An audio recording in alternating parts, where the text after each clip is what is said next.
할렐루야. 오늘도 변함없이 우리에게 사랑을 베풀어 주신 하나님을 찬양합니다. 우리는 자격이 없지만 하나님께서는 그 크신 사랑과 은혜를 가지고 우리에게 복을 베풀어 주시는 신실하신 하나님이십니다. 그 하나님을 여러분들이 정말 만나고 알고 느끼고 사랑하길 원합니다. 그럴 수 있는 은혜가 있길 간절히 소망합니다.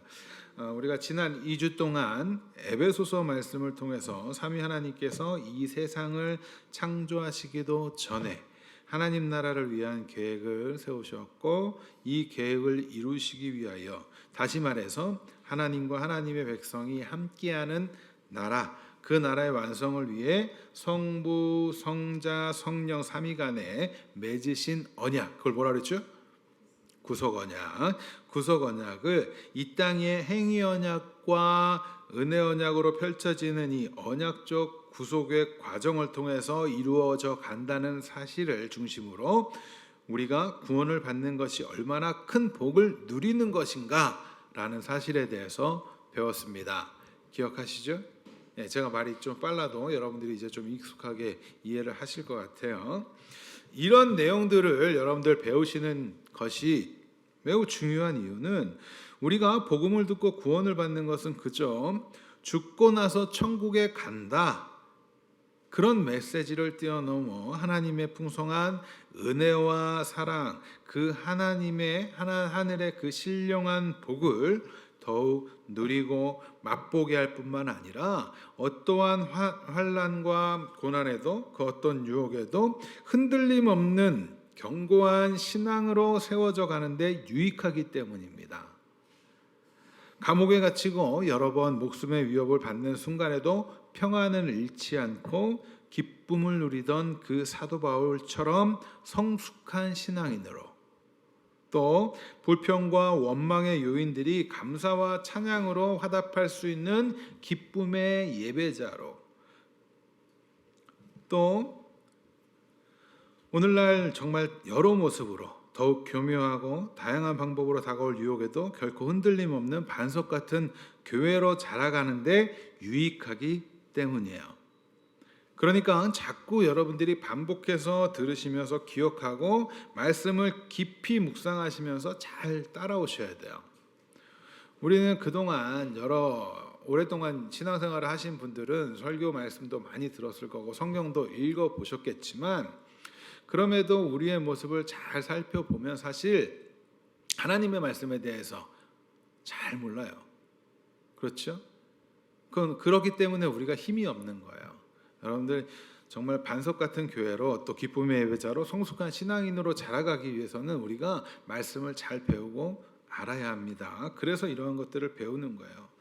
자, 우리가 배운 바에 의하면 하나님의 나라가 완성되기 위해서 반드시 필요한 것이 무엇입니까? 바로 뭐가 필요할까요? 하나님의 나라가 완성되기 위해서 거룩하고 흠이 없는 하나님의 백성이 필요하겠죠. 하나님께서는 이 역사를 통해서 이끌고 가시면서 지금 그 작업을 하시는 거잖아요. 그렇죠? 거룩하고 흠이 없는 하나님의 백성 만들기. 하나님께서는 이를 위해서 창세 전에 구속을 위한 계획과 방법을 세우셨고, 이를 이루시기 위해서 삼위 간에 긴밀한 언약인 구속 언약을 맺으셨고, 역사라는 시간을 통해서 행위 언약, 은혜 언약으로 나타내 보이시면서 이루어 가시죠. 하나님의 구원의 계획은 첫사람 아담의 실패로 또 어떤 인간의 노력과 수고로 변경되거나 영향을 받는 것이 아니라, 이미 창세 전 구속 언약하에서 이 땅에서 이제 시간 가운데 점진적으로 하나님의 나라가 완성되어져 가고 있다는 점을 우리는 반드시 기억하고 있어야 해요. 그러한 사실을 알게 되면, 하나님이 창세전에 계획하신 것들을 이미 이루어가고 계신다라는 사실을 알게 되면 우리는 더욱더 성장할 수 있기 때문에, 우리가 믿는 하나님은요, 아무런 계획도 또 어떠한 요인들에 의해서 시시때때로 그 계획을 바꾸시는 분이 아닙니다. 이미 계획하신 것을 이루어 가시는 분이에요. 그러나 우리는 이 시간 속에서 한 치 앞을 알지 못하는 우리가 그것을 경험하면서 가다 보니까 때때로는 하나님이 마치 계획을 바꾸시는 것처럼 느껴질 때가 있는 거예요. 그러나 하나님의 계획은 바뀌지 않습니다. 창세전에 세우신 그 계획, 그것은 바뀌지 않아요. 그러니까 우리는 그렇다면 하나님이 우리를 이렇게 만들어 가시는 데에 실패할 일 없고 실수할 일 없고 반드시 이루겠구나 라면서 그 신실하신 하나님을 알게 되는 거예요. 그리고 그것을 통해서 우리는 구원의 확신, 믿음의 확신, 우리의 미래에 대한 보장을 하게 되는 거예요. 받게 되는 거죠. 그 신실하신 하나님께서 구속 계획을 이루시는 이 구속 언약에 있어서 성부 하나님께서는 이를 주도적으로 계획을 하세요. 그리고 예수님께서는 그 기쁘신 뜻에 따라 실행을 하시죠. 그리고 성령 하나님께서는 예수님께서 그 뜻을 이루심으로 베풀어 주시는 모든 복을 그리스도 안에서 택하신 이들에게 적용을 해주세요. 그러니까 우리가 구원받는 그 구속의 과정은 삼위 하나님의 합력하여 선을 이루시는 사역이란 말이에요. 아시겠죠? 그 나라를 완성시키는 것, 그것이 하나님의 구속 언약의 틀입니다. 이것을 또 명심하셔야 돼요. 조금 더 살펴보자면 아버지 하나님께서는 예수님을 이 땅에 보내시죠. 예수님은 아버지 하나님으로부터 보냄을 받으세요. 그리고 그 행위 언약 아래 보내심을 받으셔서 그 언약을 다 이루시죠. 첫사람 아담은 실패했으나 예수님께서는 그것을 다 이루시는 것. 어디까지? 죽기까지 순종하심으로써. 그래서 언약을 지켜 행하시고, 성령 하나님께서는 예수님께서 언약을 지키심으로써 그 이루신 복, 생명나무의 길로 가는 거, 생명이 되는 거, 이 복, 그 복을 창세전에 택하신 이들에게 적용하여 주시는 거예요. 또한 아버지 하나님께서는 창세전 예수 그리스도 안에서 그의 백성을 택하시지요. 에베소서 말씀이 우리가 배우고 있는 것이 그거 아니었습니까? 예수님께서는 그의 백성들을 어떻게 하세요? 거룩하고 흠이 없게 만드세요. 어떻게? 십자가에서 물과 피를 쏟으시고 그걸로 씻으시면서. 그래서 무엇이 되게 만들어요? 우리를 하나님의 아들들이, 자녀가 되게 하실 것을 예정하셨어요. 그리고 예수님께서는 그 일을 행하시는 거죠. 우리 입장에서는 우리가 하나님을 믿는다라고 생각을 해요. 여러분들 하나님을 믿기로 하셨잖아요. 내가 예수 그리스도를 주로 고백하게 되었다는 건 내가 믿기로 했다라고 우리는 인식을 하지만 사실은 믿게 되어지는 겁니다. 그렇죠? 하나님이 창세전에 택하시고 여러분들을 부르시고 여러분들에게 믿음을 선물로 주시고 여러분들을 의롭다 하시고 이런 구원의 서정이라고 하는 것들이 하나님의 은혜 가운데 이루어지는 거예요. 우리는 그것을 이제 인식하게 되고 또 그렇게 깨닫게 되고 은혜를 누리게 되는 거죠. 그래서 우리는 이러한 사실을 알게 되면 우리가 얼마나 큰 사랑과 은혜를 받은 자들인지를 알게 돼요. 이러한 사실을 모르니까 자꾸 사람들이 자신에게 비어있는 그 공허함을 채워지지 않은 그 공허함을 채우기 위해서 다른 것에 자꾸 사랑을 갈구하고 그 공허를 채우기 위해서 어떠한 것들에 중독이 되는 거예요. 여러분들 그리스도의 사랑, 하나님의 그 크신 계획과 뜻이 여러분들을 향해 있다는 사실을 여러분들 잘 기억하시기 바랍니다. 여러분들이 뭔가 흔들릴 때마다 다른 것에 유혹에 빠지려고 할 때마다 우리 김영혁 집사님 기도하셨는데 세상 사람들보다 더 세상 사람들 같이 살아가는 우리들의 모습 그런 것을 회개하게 해달라고 말씀하셨는데 그러기 위해서 뭘 알아야 돼요? 이런 말씀들을 알아야 돼요. 하나님이 여러분들을 향하여서 계획을 갖고 계시다고요. 자격 없고 어떠한 조건도 갖출 수 없는 우리인데도 불구하고 하나님께서는 우리를 위하여 이 모든 것을 계획하셨고 계획하셨을 뿐만 아니라 실행하시고 실행하셨을 뿐만 아니라 우리에게 베풀어 주세요. 얼마나 큰 은혜를 받은 자들입니까? 예수 그리스도를 믿는다고 하면서 때때로 믿음이 흔들리십니까? 세상 사람들처럼 되고 싶어서 그렇게 세상의 길로 가고 싶으세요? 세상의 문제, 자신 앞에 놓인 문제들을 보면서 불안하십니까? 그렇다면 하나님께서 여러분들을 향한 그 계획, 그 창세전에 세우신 놀라운 계획을 더욱더 떠올려 보시기 바랍니다. 창세전부터 계획하시고 이루시는 하나님을 바라보세요. 그 신실하신 하나님께로 나아오세요. 그리고 하나님의 뜻을 구하시기 바랍니다. 그리고 말씀을 가까이 하세요. 우리에게 남아있는 건 결국 말씀이에요. 여러분들이 가졌던 어떠한 신비적인 체험 이런 것들이 아니라 말씀이라고요. 주의 말씀은 영원하단 말이에요. 오늘은 이 본문 강의에 앞서서 본문을 이렇게 살펴보기에 앞서서 가인과 아벨의 이야기를 통해서 펼쳐지는 하나님의 구속 언약이 이제 본격적으로 어떻게 펼쳐지는지를 큰 그림을 갖는 시간을 갖도록 할 겁니다. 사실 이 내용들은 과거에 제가 가인과 아벨에 대한 이 제사 중심으로 설교를 했던 내용이기도 하지만 오늘은 이렇게 구속의 언약 관점에서 어떻게 이것이 이렇게 이루어지고 있는가를 볼 거예요. 큰 그림을. 그래서 오늘 말씀을 여러분들이 들으시면서 하나님께서 하늘에 신령한 복을 주시기 위하여 구속 언약을 이루시기 위하여 이제 어떻게 일을 해가시는가에 중점으로 여러분들이 이 말씀을 읽고 들으시기 바랍니다. 자, 오늘 본문을 읽고 또 오늘 본문을 통한 설교를 들어보신 분들 중에는 대부분 이 제사와 관련돼서 이런 의문을 갖곤 합니다. 왜 하나님께서는 가인의 제사는 받지 않으시고 아벨의 제사는 받으셨는가? 이런 생각 안 해보셨어요? 늘상하는 생각이죠. 그 답을 찾으셨어요?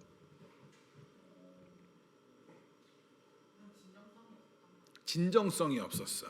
네. 피가 필요하다. 네. 네. 일반적으로 많은 분들이 설교를 좀 들어보셨거나 성경을 좀 그래도 보셨다 하시는 분들이 그런 답변을 잘 내어놓아요. 그래서 가인은 땅의 소산을 제물로 바쳤고, 그리고 아벨은 양의 첫 새끼를 드렸기 때문에, 그리고 히브리서 말씀에 피 흘림이 없으면 죄사함이 없다라고 했으니까 재물 문제로 하나님께서 가인의 제사는 받았고 가인의 제사는 받지 않았고 아벨의 제사는 받았다. 이렇게 이해를 해요. 그렇죠? 히브리서 9장 22절 한번 볼게요. 그 말씀이 과연 있는가? 같이 읽습니다. 시작. 크게 읽으세요. 시작.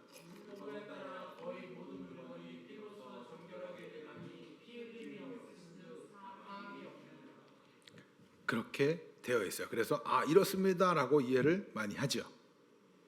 그렇지 않나요? 그러나 이렇게 성경을 이해하는 것에는 여러 가지 좀 문제점이 있습니다. 먼저 가인과 아벨이 제사를 지낼 때 제사에 대한 형식이나 제사에 대한 방식에 대해서 하나님께서 정해주신 것이 있었나요? 자, 아브라함 시대를 거쳐서 모세 시대에 이르러서 제사에 대한 것들이 막 생겨나게 법이 생기고 지금 모세가 과거의 이야기를 쓰고 있단 말이에요. 그러나 이때 이야기는 지금 과거의 이야기입니다. 그때의 어떠한 법이 정해져 있었어요? 그러니까 나머지는 우리가 추측으로 이것을 바라보면 안 되겠죠. 그리고 그렇게 설령 본다 할지라도 모세의 시대 때에도 곡식으로 제사를 지냈죠. 소재가 그런 거란 말이에요. 소재가. 그러니까 제물에 의해서 이거다 라고 보기에는 조금 오해의 소지가 있어요. 그러면 제물에 의해서 제사가 바뀌고 한다?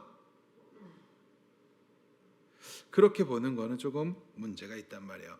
그렇다면 이 내용을 우리가 온전히 이해하기 위해서는 먼저 오늘 본문의 내용을 이해하기 위해서는 우리가 주목해야 할 내용이 있어요. 바로 본문 앞장의 사건들이에요.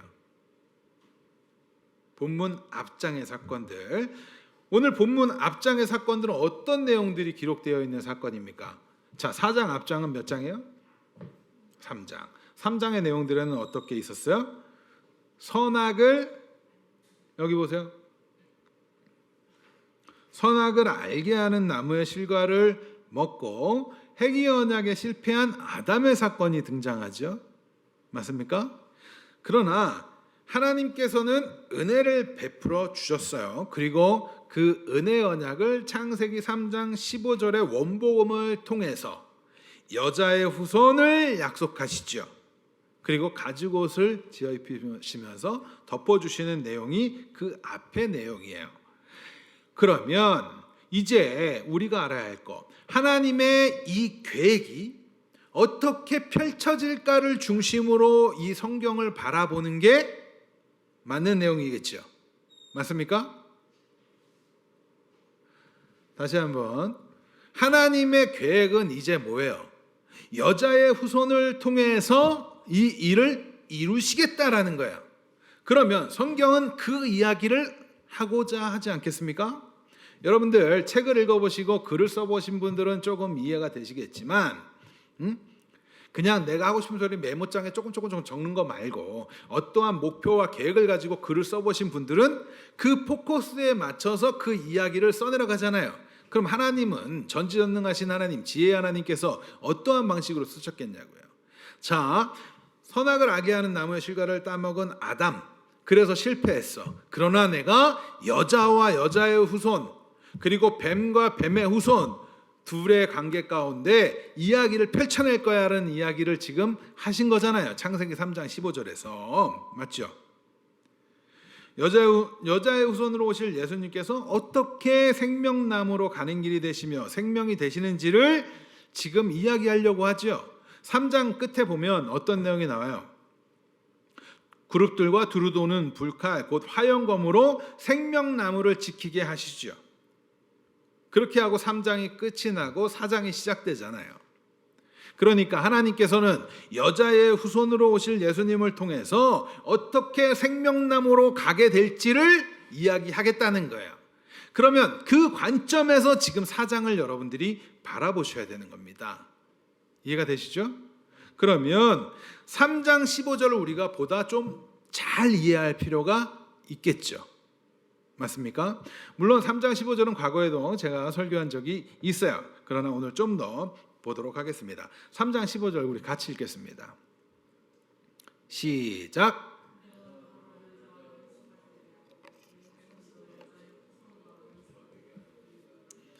여자의 후손은 내 머리를 상하게 할 것이요 너는 그의 발꿈치를 상하게 할 것이니라 하시고, 15절 말씀을 보시면 이제 펼쳐질 구속의 역사 가운데 두 후손이 존재하죠. 자, 이거는 하나님의 계획 가운데 있는 일이에요. 아담의 행위 언약 그리고 은혜 언약으로 펼쳐지는 이것이 두 후손이 존재해요. 한 후손은 어떤 후손? 여자의 후손. 그리고 한 후손은 뱀의 후손이죠. 그죠? 이거는 지금 뱀에게 심판을 얘기하면서 말씀하시는 장면이잖아요. 그렇다면 여자의 후손은 누구이며 또 여자의 후손과 원수가 되는 뱀의 후손은 어떤 자들입니까? 먼저 여자의 후손은 우리가 잘 알고 있는 바와 같이 궁극적으로는 예수 그리스도를 이야기하죠. 그리스도 대신 예수님을 이야기한단 말이에요. 뱀의 머리를 상하게 하시는 분. 그런데 여자의 후손에 관해서 우리가 조금 더 생각해 보겠습니다.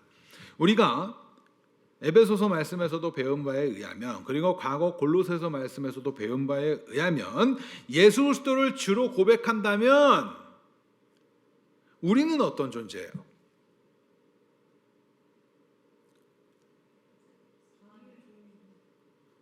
예수 그리스도를 주로 고백해요. 그리고 주로 고백하면 예수 그리스도는 주는 우리의 뭐가 되세요? 머리가 되시고 우리는 그의 몸이 되지요. 그리스도와의 연합된 하나의 관계가 된단 말이에요. 한 몸 존재. 에베소서 1장 22절 23절입니다. 같이 읽습니다. 시작.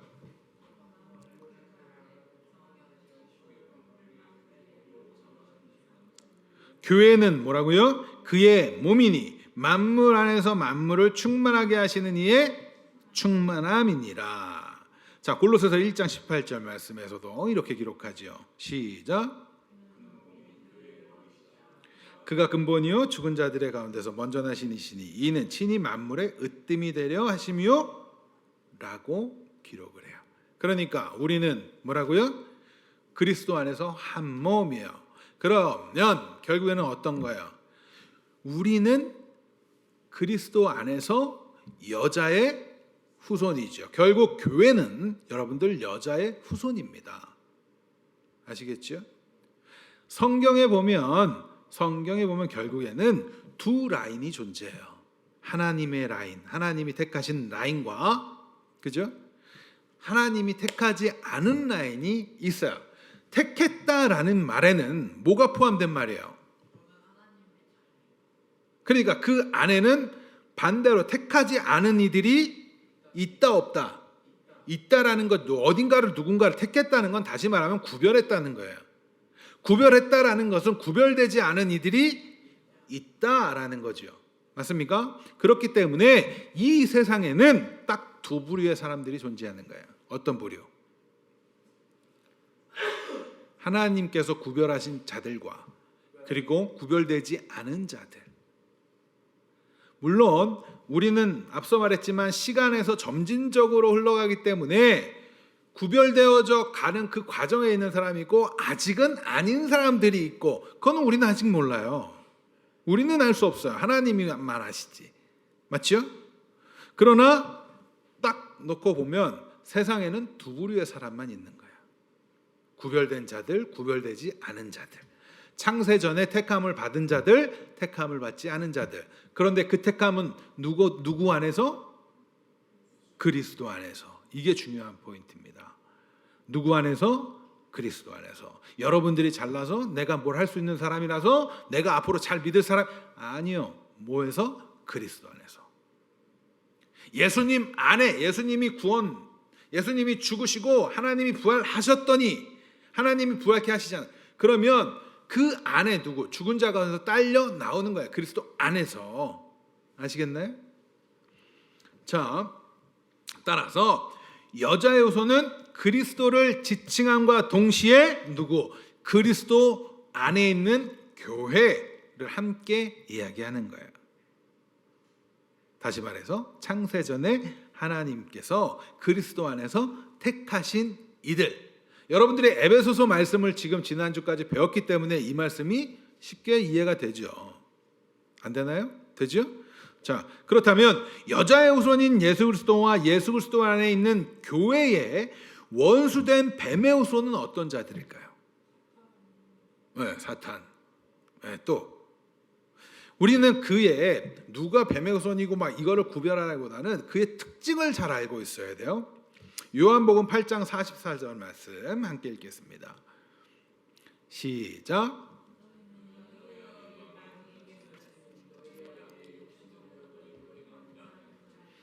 그는 처음부터 살인자여 진리가 그 속에 없으므로 진리에 서지 못하고 거짓말을 말할 때마다 제 것으로 말하나니 이는 그가 거짓말쟁이요 거짓의 아비가 되었습니다.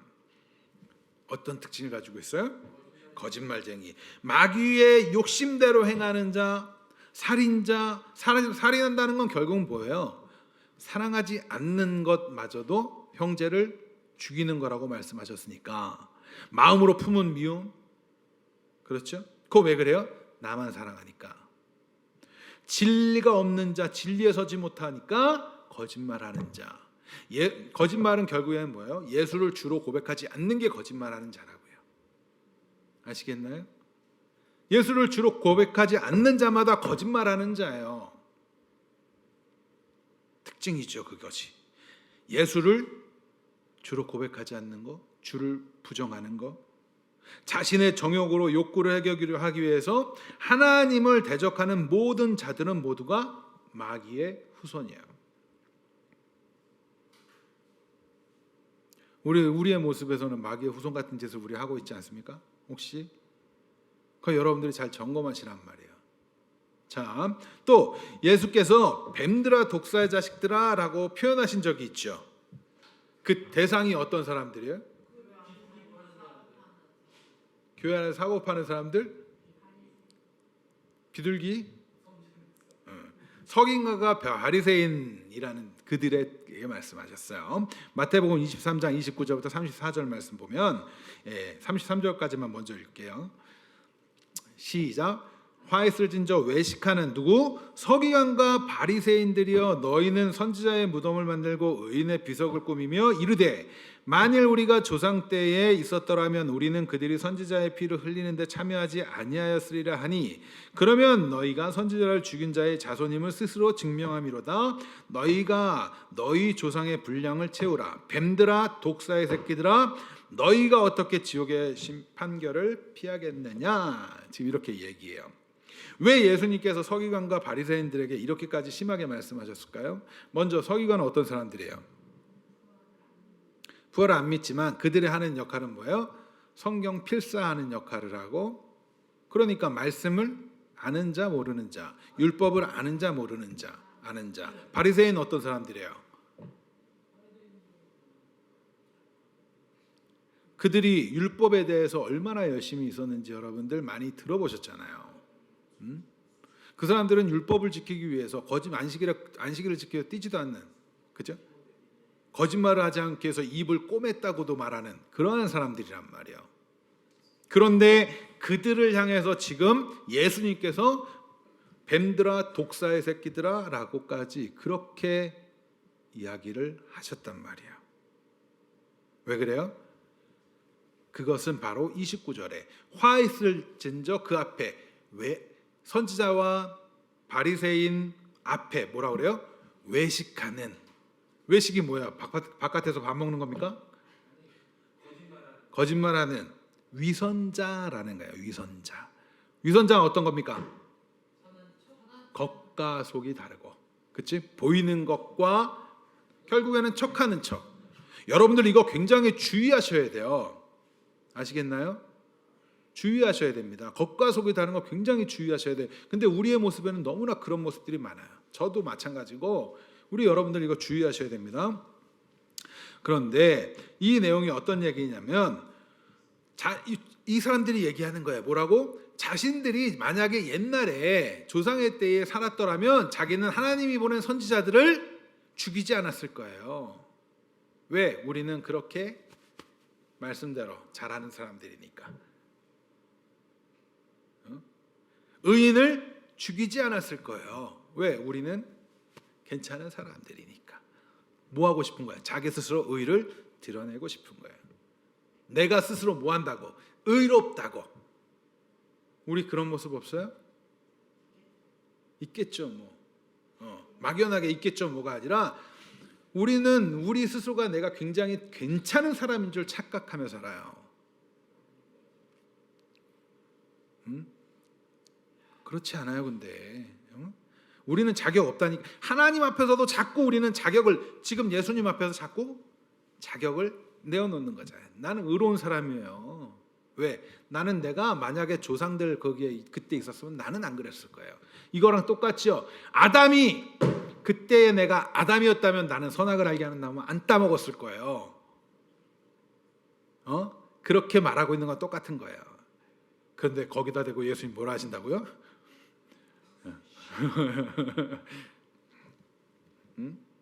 자신들의 의를 드러내려고 하지만 실상은 그들은 어떤 자들이에요? 그들의 모습이 어때요? 그리스도로부터 보냄을 받은 자, 곧 교회를 죽이고 핍박할 것이기 때문에 그래요. 마태복음 23장 34절 우리 뒤에 부분 마저 읽을게요. 같이 읽습니다. 시작.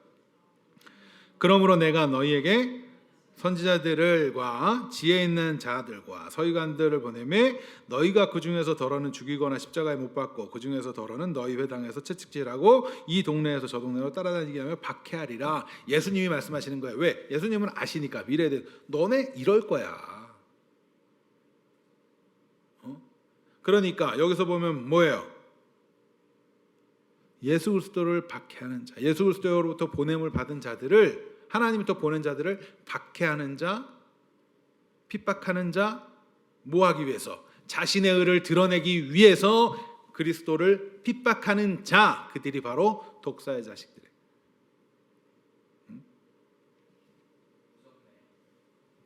교회의 대적자들의 특징은 결국 그리스도를 통해서 의롭다함을 받지 못하고 스스로 자신의 의를 내세우지만 실상은 외식하는 자라고요. 그러니까 우리 자꾸 나를 뽐내려고 하면 안 됩니다. 나를 드러내려고 하면 안 돼요. 내가 굉장히 괜찮은 사람이라고 착각하면 안 돼요. 또한 그들의 특징은 미혹하는 자들이에요. 마태복음 24장 5절 24절 읽겠습니다.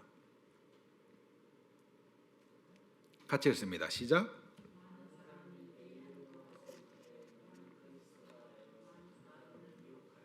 (24절)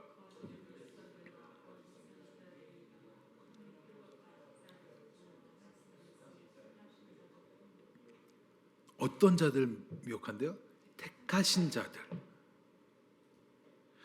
그들은요, 큰 표적도 기적도 보여요. 그러니까 여러분들 신비 막 이런 거 쫓아다니지 말라는 얘기 제가 자주 하는 이유가, 사석에서도 제가 자주 하죠. 그런 거 보이는 게 중요한 게 아닙니다. 이런 얘기 많이 하죠. 그 왜 그래요?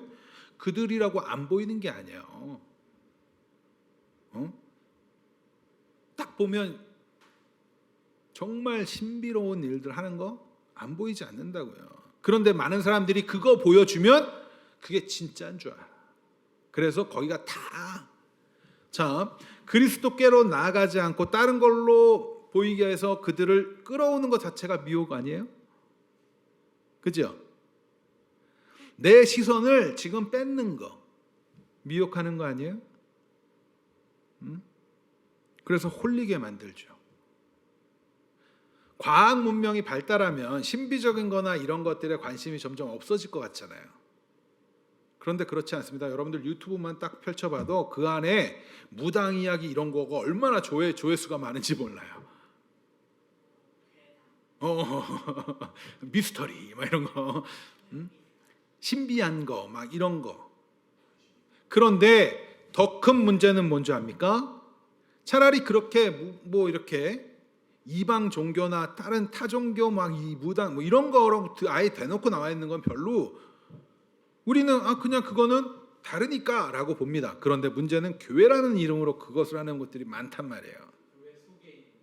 그게 진짜 무서운 거예요. 그렇기 때문에 여러분들이 말씀을 알아야 분별을 하고 분별을 할 줄 알아야 옳은 길로 가고 그래야 고통당하지 않을 수 있는 겁니다. 어떤 자들까지 미혹한대요? 택하신 자들을 미혹하는 거예요. 요한일서 2장 18절 말씀. 그들에 대해서 뭐라고 딱 찍어서 이야기할 수 있는가? 같이 읽습니다. 시작. 아이들아, 지금은 마지막 때라. 적그리스도가 오리라는 말을 너희가 들은 것과 같이 지금도 많은 적그리스도가 일어났으니 그러므로 우리가 마지막 때인 줄 아노라. 자, 예수님 이 당시가 어떤 때예요? 예수님이 죽으시고 부활하시고 이제 초대교회가 막 있는데 이때가 어떤 때라고? 마지막 때라고. 우리는 지금 그때부터 벌써 따지면 몇 년 전이에요? 약 2000년 전이에요. 지금 우리는 마지막에 그 때를 여러분들 한 점으로 생각하시면 안 됩니다. 기간이에요, 기간. 이런 기간.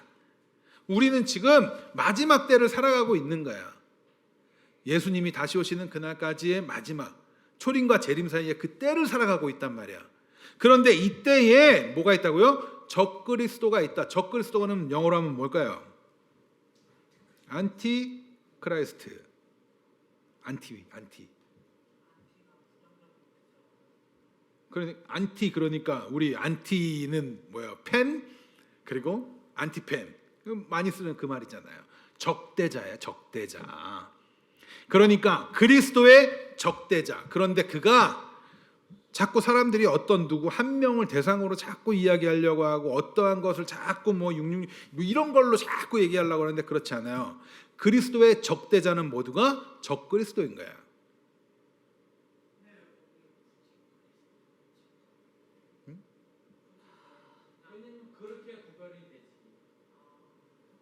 그 왜 그리스도를 붙이냐고?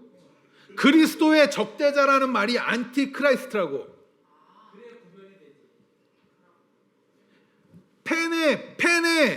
펜이 아닌 사람들이 뭐야? 안티펜이잖아. 그런 거야. 안티크라이스트. 오케이? 자,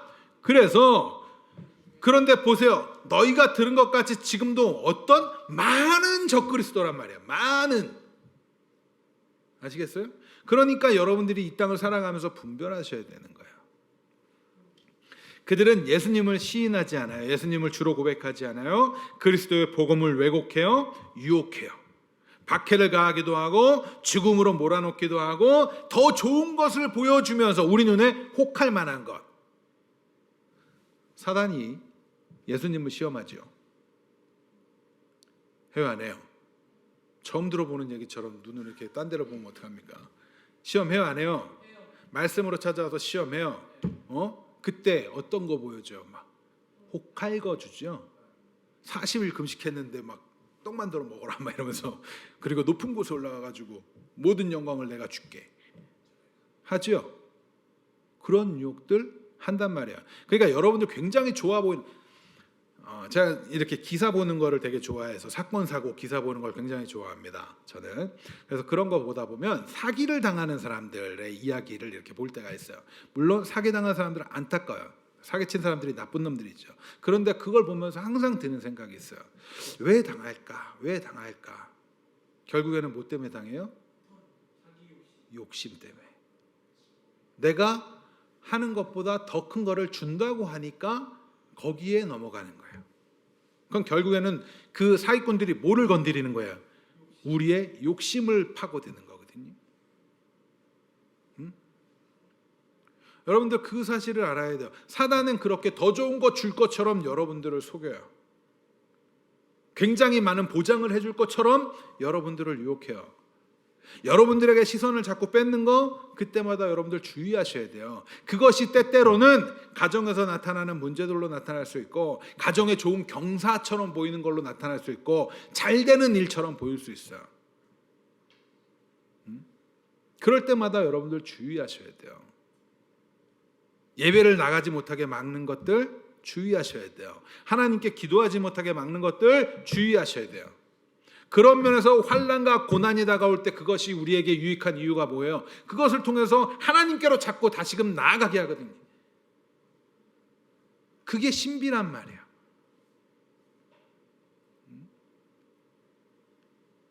사람들이 잘 되면 더 하나님 앞에 뭔가를 할 것 같지요? 부자가 되고 잘 나가게 되면 더 잘할 것 같지요? 바쁘다는 핑계를 대기 시작해요. 자, 11조나 헌금을 하실 때도 사실 10,000원 중에 1,000원 띄는 건 그렇게 어렵지 않아요. 100만 원 중에 10만 원 띄는 거 그래도 할 수 있을지 몰라요. 1,000만 원 중에 100만 원 이렇게 시작하면, 1억 중에 1,000만 원 이렇게 시작하면 가능할까요? 많으면 할 수 있을 것 같지요? 점점 어려워져요. 실력이 하나님 앞에 올바르게 세워지는 그 실력이 있어요. 하나님이 물질도 허락하셔서 그 물질을 통해서 일하시기를 바라시는 거지. 내 배만 채운다고 하는 거 그거 원하실까요? 여러분들 이러한 다양한 방법으로 여러분들 유혹할 때 그때 주의하시란 말이에요. 바쁘다는 핑계, 예배 드리는데 바쁘다는 핑계 이해가 되나요? 저는 이해가 안 돼요. 예배 드리는데 나의 형편,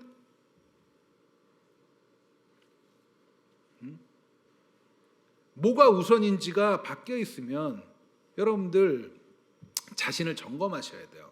나에게 지금 뭐가 우선인가? 왜? 사단은 지금도 우리를 대적하고 우리를 공격하고 원수가 있기 때문에, 여러분들에게 원수가 있다니까요. 원수는 어디서 만나나요? 그때만 만나나요? 우리에게 원수는 항상 있어요. 차라리 외나무 다리에서만 만나면 외나무 다리를 조심하면 되는데 그렇지 않단 말이에요. 다양한 모습으로 내 안에, 무엇보다 내 안에 나의 옛사람이 나를 게으르게 끌기도 하고 여러 가지 핑계를 대게 만들기도 하면서 유혹한단 말이에요.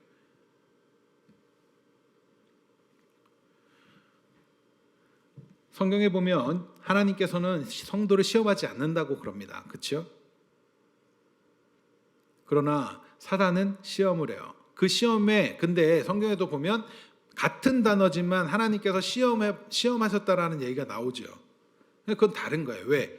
사단의 유혹이나 사단의 시험은 어떤 거예요? 죄에 빠지게 해요. 죄에 빠지는 것의 무서운 점이 뭐예요? 하나님으로부터 점점 멀어지게 만들어요. 하나님으로부터 멀어지면 멀어질수록 여러분들 괴로워집니다. 불안해져요.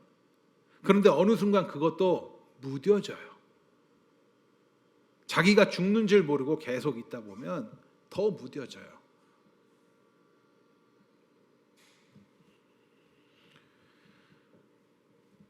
우리는요, 끊임없이 우리를 적대시하고 있는 뱀의 후손이 있다는 사실 여러분들 기억하셔야 돼요. 언제까지요? 언제까지 있을까요? 그러면 죽기까지? 언제까지? 하나님의 나라가 완성되어질 때까지, 가시적으로 이 땅에 보여질 때까지.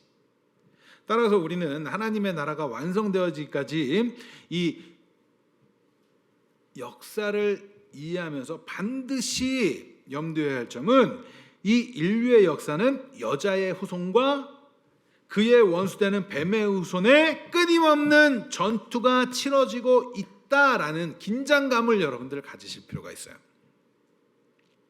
언제까지라고요? 완성될 때까지, 그리스도께서 최후 승리를 얻으시기까지. 영적으로 이미 이루셨지만 그것이 이 땅에 이루어지는 그때까지. 계시록 20장 10절입니다.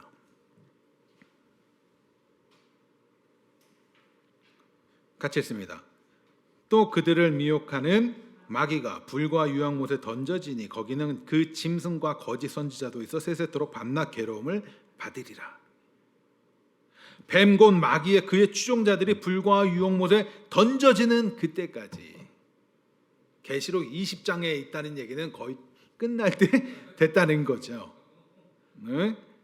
우리는 전쟁하고 있는 지금 과정에 있단 말이에요, 여러분들. 그러니까 긴장하세요. 지금도 전쟁이 치러지고 있어요. 자, 이렇게만 얘기하니까 걱정이 좀 되시나요? 난 내가 싸우면 이길 것 같습니까? 아, 당연합니까? 네. 저도 그런 생각을 했던 적이 있어요. 그런데 그런 생각이 들 때마다 넘어지더라고요. 네. 그런데 그렇다고 해서 두려우십니까? 정말 진지하게 생각해 보면 두려울 수 있어요. 그러나 여러분들 걱정하지 마세요. 걱정할 필요는 없어요. 왜요?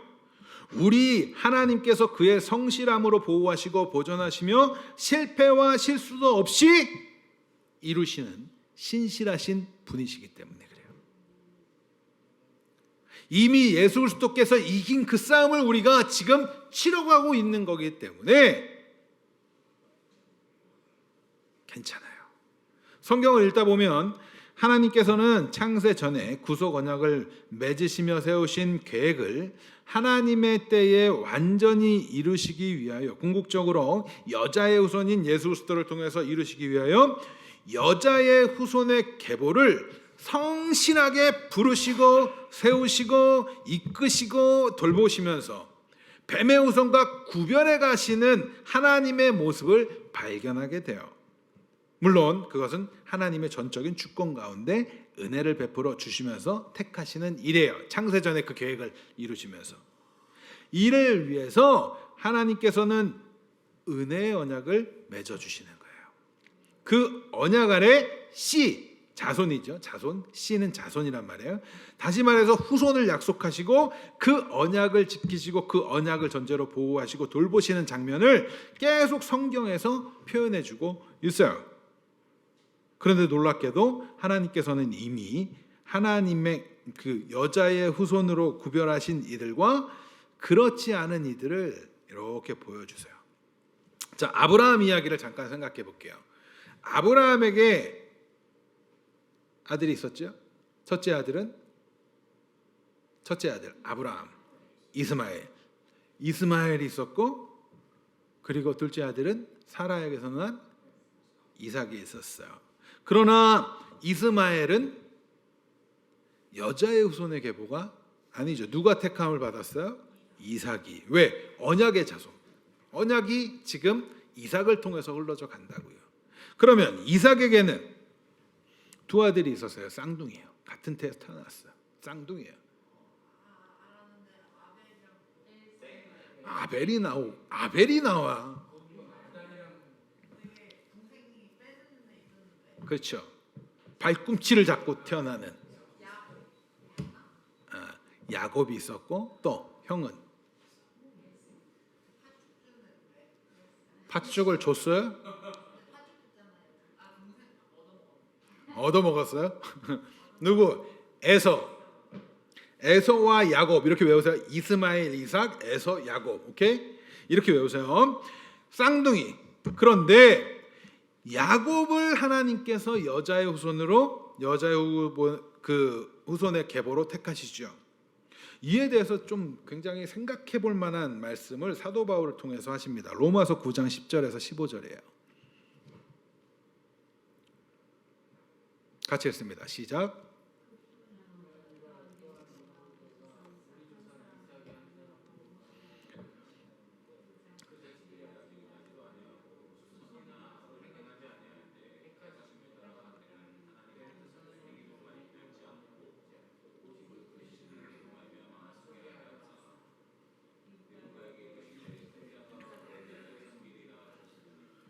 기록된 바 내가 야곱은 사랑하고 에서는 미워하였다 하심과 같으니라. 그런즉 우리가 무슨 말하리요? 하나님께 불의가 있느냐? 그럴 수 없느니라. 모세에게 이르시되 내가 긍휼히 여길 자를 긍휼히 여기고 불쌍히 여길 자를 불쌍히 여기리라 하셨느니라. 생각해 보세요. 누가 뭘 해서가 아니라 하나님이 하나님의 절대적인 주권 하에서 그저 야곱을 택하신 거예요. 그 인생으로 보면, 그냥 기록된 인생으로 보면 야곱이 더 야비하고, 그죠? 꾀만 부리며 살아가고 굉장히 못된 사람처럼 느껴져요. 그런데 그럼에도 불구하고 그 모습이 중요한 게 아니라 하나님이 택하셨다라는 게 중요한 거예요. 우리의 모습이 개차반 같아도 하나님이 우리를 택하셨다는 사실이 중요하다고. 그 이유를 알 수 없는 그 하나님의 주권. 하나님께서는 이렇게 끊임없이 여자의 후손과 그렇지 않은 후손을 구별해 가십니다. 그리고 언약을 하셨기 때문에 그들을 보호하시는 거예요. 언제까지? 이 구약 시대에서는 예수님이 오시는 그때까지. 이러한 관점을 가지고 이제 오늘 말씀을 보는 거예요. 끝나야 되는데 왜 시작을 하는 것처럼 오늘 말씀으로 가나 이런 생각이 드시죠? 네, 그럼에도 좀 보도록 하겠습니다. 자, 오늘 아까 전에 말했던 아담의 두 아들이 있었어요. 누구예요? 가인과 아벨이에요. 가인과 아벨. 오늘 이 내용을 전체적인 큰 그림 전체를 다 읽은 이유가 바로 그거예요. 자, 가인과 아벨을 하나님께서는 구별하시죠. 어떤 걸 통해서? 어떤 사건을 통해서? 제사를 통해서. 그러니까 하나님께서는 지금 가인과 아벨을 구별해 가시는 작업을 하시는 거예요. 여자의 후손과 뱀의 후손. 그렇게 구별해 가시는 거예요. 그 계보를, 여자의 후손의 계보를 가인이 누구를 죽여요? 아벨을 죽이죠. 그리고 아벨 대신에 낳은 아들이 누구예요? 셋을 통해서 그 계보를 이어가시는 거. 진정한 여인의 후손으로 예수님께로 펼쳐져 가는 그 큰 그림의 시작을 오늘 본문이 지금 담고 있는 거란 말이에요. 이러한 관점에서 여러분들 성경을 읽어보셔야 돼요. 창세기 3장 15절의 말씀, 여자와 뱀, 여자의 후손과 뱀의 후손, 이 내용을 통해서 원복음을 들은 아담과 하와는 어떤 생각을 했을까요? 여자의 후손을 통해서 뱀의 머리를 뽀개고 막 이런 얘기를 들었을 때 하와는 어떤 생각을 했을까요? 1절 말씀 한번 읽어볼게요. 오늘 본문 1절. 크게 시작. 아담이 그의 아내 하와와 동침하매 하와가 임신하여 가인을 낳고 이르되 내가 여호와로 말미암아 득남하였다 하니라. 아담과 하와는 첫 번째 아들을 낳았습니다. 그런데 우리말 번역에서 득남하였다라고 번역을 하면 우리는 어떻게 생각해요? 남자 애를 얻었다. 그렇게 쉽게 말하면 득남했다라는 말 자체를 남자 아이를 얻었다라고 이해를 해요. 그런데 성경의 원어를 보면 이건 남자아이를 말하지 않아요. 남자를 얻었다고 이야기해요. 하와가 뭐라고 얘기하는 거냐면 지금 한 남자를 얻었다. 하나님으로 말미암아. 다시 말해서 하나님의 도우심으로 태어났다 이렇게 말하는 것이 무엇을 말하는 거예요? 내가 지금 하나님 말씀하신 후손을 낳았다라고는 얘기를 하는 거예요. 가인을 뭘로 봤다는 거예요? 그 계보로 봤다는 거예요. 그런데 그게 아니더라. 그게 아니라는 거예요. 그것이 하나님께서 제사를 받으시고 받지 않으시는 장면으로 나와요. 하나님께서 아벨과 그 제물을 받으신 이유에 대해서 히브리서 11장 4절에서는 이렇게 이야기하지요. 4절 읽습니다. 시작. 믿음으로 아벨은 가인보다 더 나은 제사를 하나님께 드림으로 의로운 자라 하시는 증거를 얻은 하나님이 그 예물에 대하여 증언하심이라. 그가 죽었으나 그 믿음으로서 지금도 말하느니라. 그러니까 아벨은 뭐요? 믿음으로. 믿음은 하나님의 선물이잖아요. 하나님의 은혜잖아요. 하나님께서는 그래서 받으시는 거예요. 하나님께서 은혜를 베풀어 주셨기 때문에. 가인은요? 가인은 어떤 사람이에요? 요한일서 3장 12절 말씀 같이 읽습니다. 시작. 가인같이 하지 말라. 그는 악한 자에게 속하여 그 아우를 죽였으니 어떤 이유로 죽였느냐? 자기 행위는 악하고 그의 행위는 의로움이라. 악하고 의로움. 의로움은 누가 인정해 줘야 돼요? 하나님이 인정하셔야 돼요. 자, 범죄하였으면 어떻게 하면 돼요? 하나님한테 회개해야겠죠. 그런데 그는 아주 적극적으로 동생을 들로 가자고 말해서 끌고 가서 죽이는 거예요. 악한 자에게 속했대요. 그가. 그러니까 그는 어떤 라인? 뱀의 후손. 그 라인이 이렇게 펼쳐지는 거예요. 아벨은 믿음으로 의롭다함을 받은 여인의 후손이지만 가인은 악한 자에게 속한 뱀의 후손.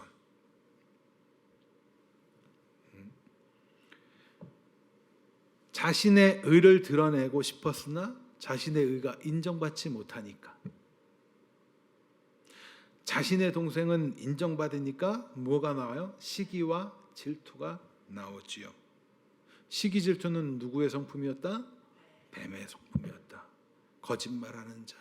그를 동생으로 적극적으로 끌고 가기 위해서는 뭐 해야 돼요? 그를 속여야겠죠. 거짓말하는 자.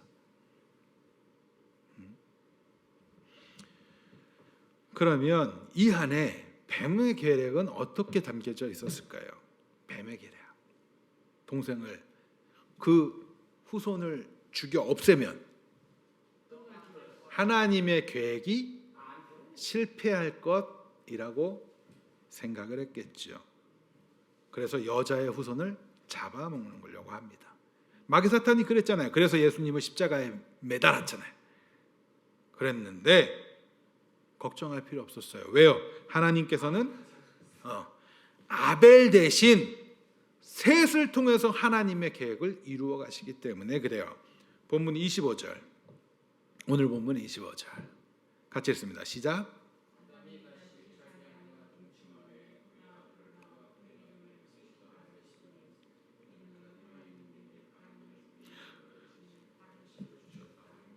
가인이 지금 누구 대신? 아벨 대신. 이거 지금 말씀하시려고 하는 거야. 하나님 그러면 이것을 하시게 신실하게 하나님의 계획은 실패할까요? 실패하지 않아요. 그래서 우리 걱정하지 않을 수 있는 거라니까요.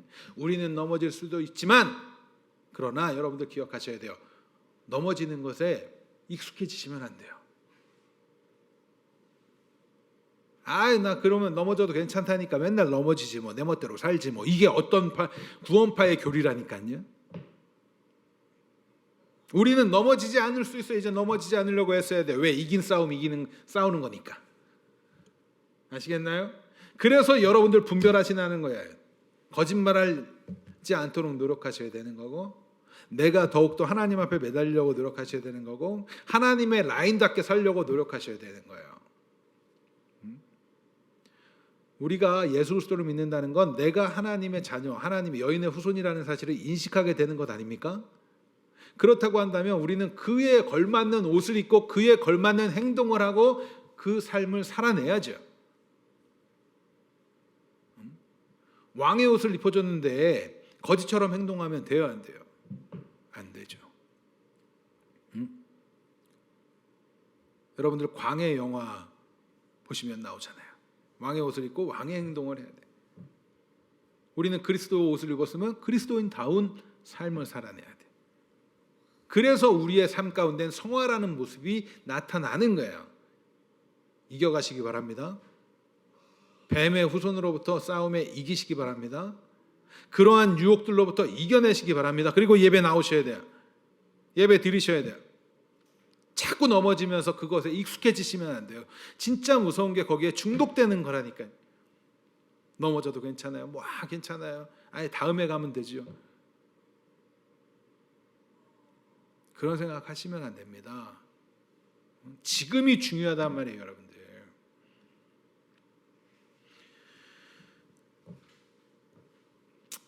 이제 여자의 후손의 계보를 시작하는 이 셋이 아들 에노스를 낳자 뭐 했다고 그래요? 여호와의 이름을 부르기 시작했대요. 뭐 했다는 거예요? 찬양하고 예배했다는 거예요. 그러니까 하나님의 라인이, 하나님의 계획이 이렇게 펼쳐질 것에 기뻐하고 예배하는 거예요. 우리 앞으로의 미래도 마찬가지입니다. 하나님의 계획은 이루어져 갈 거예요. 그것에 우리는 기뻐하는 거예요. 주님 다시 오신다고 말씀하셨습니다. 그 말씀 믿고 우리 기뻐하고 이겨내는 승리하는 삶을 사는 거예요. 그게 그리스도인이에요. 결국 하나님께서는요, 이처럼 실패 없이 이루어가는 분이세요. 그러니까 여러분들 걱정하지 마세요. 하나님께서 정하신 때까지 보호하시는 분이에요. 주님, 여러분들의 꿈과 비전 뭡니까? 물론 개개인이 내가 하고 싶은 일들 있을 거예요.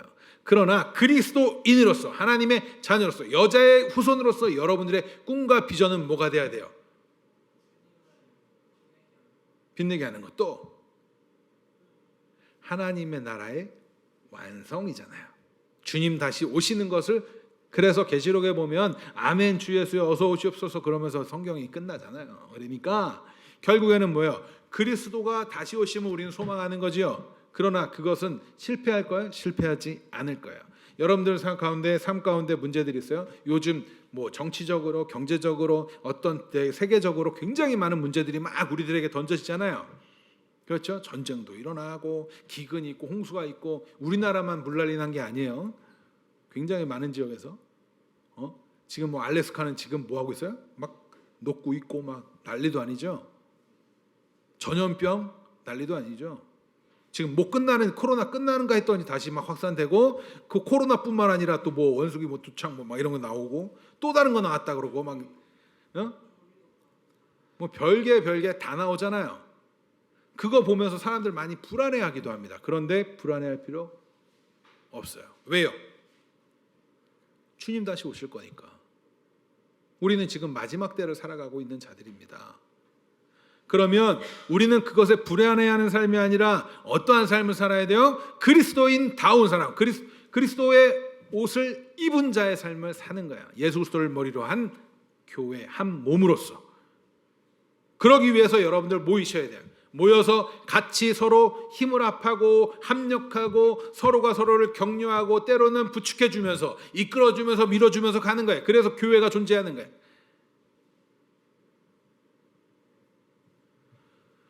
하나님께서는 이렇게 두 라인을 철저하게 구별해 가십니다. 주 안에 사랑하는 성도 여러분, 우리가 부름을 받고 믿음을 선물로 받아 예수 그리스도를 주로 고백하고 하나님을 찬양하는 자들이라는 사실은, 우리를 하나님께서 창세전에 택하셨고 여인의 후손으로 우리를 삼으셨다는 사실을 내포하고 있는 거예요. 그냥 단순히 구원받았습니다 정도가 아니라 이러한 놀라운 일들이 있단 말이에요. 여러분들 주변에 굉장히 권력자이면서 굉장히 경제가 아주 풍부한 사람이 여러분들하고 아주 가까운 사람이야. 어깨에 힘 들어갑니까? 안 들어갑니까? 들어가죠. 말하지 않아도, 그죠? 그냥 그저 그 사람이 하다못해 우리 주변에 법적으로 굉장히 뛰어난 누군가 한 명만 있어도 괜히 좀 괜찮아요. 문제 좀 이런 생각을 해요. 그런데 그러한 존재마저도 그런데 전지전능하신 하나님, 천지만물을 창조하신 그 하나님이 우리의 백이고 우리와 함께 하시는 분이라면 뭐가 그렇게 걱정이 되고 염려가 많습니까?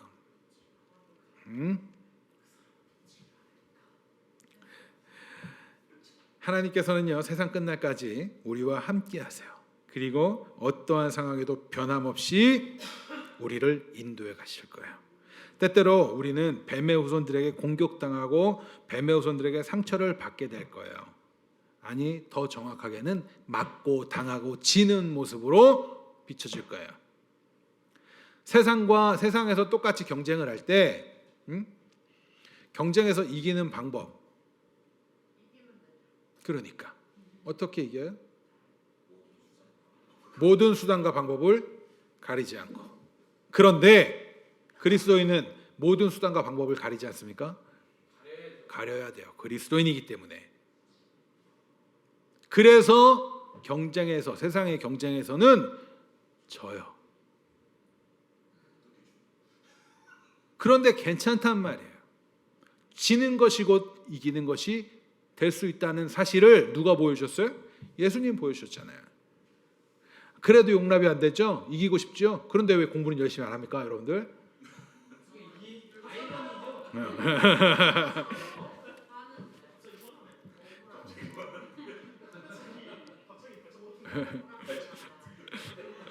억울합니까? 네. 그럼 결과를 가져오세요. 가져오세요. 얘기할수록 여러분들이 비참해진다는 사실을 제가 너무나 잘 알고 있어서 됐습니다. 여러분들 그렇지만 그리스도인들은 가려야 돼요. 내가 손해볼지라도, 내가 피해볼지라도 그것으로 끝나는 것이 아니기 때문에. 언제까지? 이미 승리하신 그 예수님께서 완전히 통치하시는 그 나라가 이루어지기까지. 이것을 우리는 기쁨으로 바라보는 자들입니다. 이것을 마음에 품었을 때 우리 가운데 기쁨이 넘치는 거예요. 이 사실을 정말 깨달아지기 원합니다. 특별히 우리 학생들, 이것을 정말 깨닫고 마음에 새겨지기 원해요. 이것을 가지고 세상에서 이제 당당하게 출발하는 거예요. 이것도 안 돼 있다 보니까 세상에 가면 세상 사람들에게 치이면서 괴로워하고 또 그리스도인답게 살지 못하면서 괴로워하기도 하고 때로는 그렇게 빠져버릴까라는 유혹에 쉽게 넘어지는 거예요. 이 사실을 잘 배우세요. 그리고 무엇보다 성령 하나님께서는 지금도 우리를 살피시고 보호하시지만 앞으로도 그러세요. 언제나 보호하고 계신다는 사실. 그래서 주만 여러분들 바라보시기를 간절히 소망합니다.